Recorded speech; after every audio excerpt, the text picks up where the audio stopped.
aamine maxamed furre waa xubin ka tirsan golaha dhexe xisbiga mucaaradka ee wadani oo markii ugu horreysay ka hadashay mas-uuliyiinta sare ee xisbiga mucaaradka ee wadani ee habeennimadii xalay xabsiga loo taxaabay. mas-uuliyiintuna dastuurkeennu ma ogolaba in la xidho. waxaynu nahay dee dad yidhi waxaanu nahay dimuqraatig.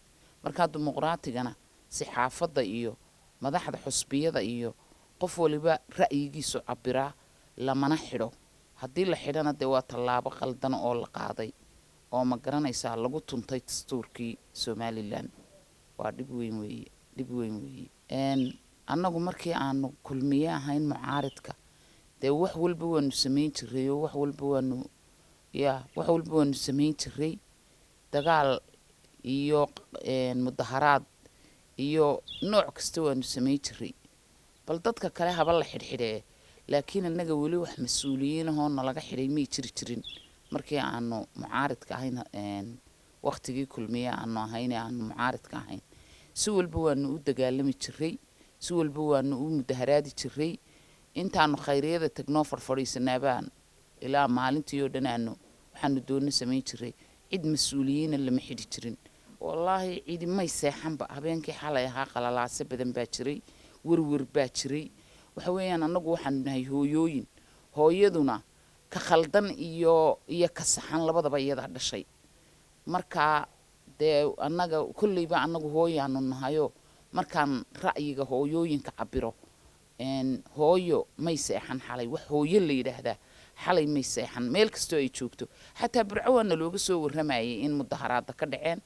markaa meel kasta isku mid bay ahaayeen hooyooyinku. hooyaduna waxay jeceshahay xagga nabadday aad u jeceshahay. xagga nabadday aad u jeceshahay. marka annagu bacdamaba aanu hooyooyin nahay, hooyadu ma jecla in dhibaato iyo qalalaasi dhacaan. waxaan ugu baaqayaa inuu nabadda kusoo dabaalo halkeedii, inuu nabadda halkeedii kusoo dabaalo. waxa weeyaan isagiioo muxaafida ayuu doonayaa inuu ka dheereeyo mucaaradkii oo uu la yooyootamo oo uu u tiriyo oo uu kii kasta ee hadlaba u jawaabo. dhalinyaro hadduu yahay, madax hadduu yahay, hadduu minjo yahay, wuxuu doonayaa inuu dhammaan kii kasta ee hadlaba inuu u jawaabo. sidaana waa looga fiican yahay madaxweyne iyo hogaamiye. cabdiraxmaan ciro isagu wuxuu yidhi wixii taageerayaal ah ee xusbiga wadani ha isugu yimaadeen xafiiska hortiisa. mudaharaadna mabuu sheeginba. wixii taageerayaasha xusbiga wadani ha isugu yimaadeen xafiiska hortiisa, taasoo aynu ugu sheegi doono. dee waa la maqlayay, idinba waa maqlayseen waana akhrisateen. markaa wax qalalaasaa muu samaynin.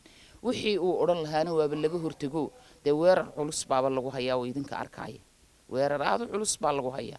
waana dee waa xalay wixii dhacayay dee waad arkayseen. xamse maxamed muuse cawke, Real TV, Hargeysa.